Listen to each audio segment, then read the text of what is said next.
Hello, everyone. As we have done in the past, I will be going over the answers for chapters 6 and 7. We will begin with question 9 since I do not do vocabulary and it is your responsibility to take care of the vocabulary questions. Question number 9 asks, why was the Electoral College added to the Constitution?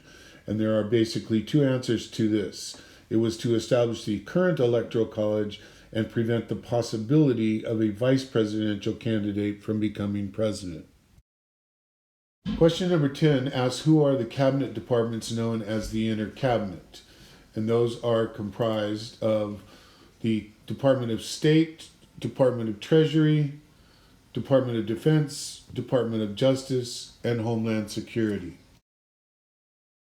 Question number 11 says to identify the qualities and skills a president should have to lead the country and give examples of each.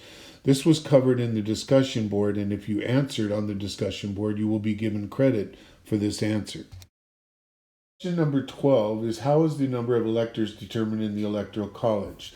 These are made up of 538 total, which come from the 100 senators, the 435 representatives, and 3 for Washington, D.C. because of the 23rd Amendment.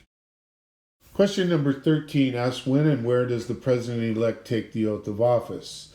And the answer to that is on January 20th after an election at the Capitol building, and it is administered by the Chief Justice of the Supreme Court. Question 14 asks, what are the 3 offices of the Executive Office of the President? And they are the Office of Management and Budget, the National Security Council, and the Council of Economic Advisors.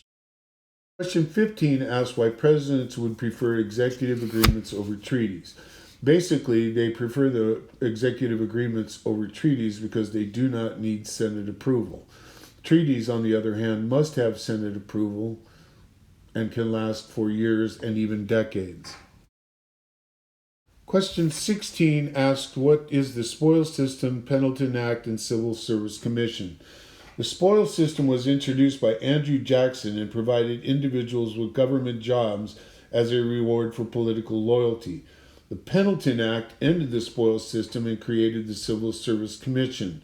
The Civil Service Commission is where government jobs were allocated based on merit or examination.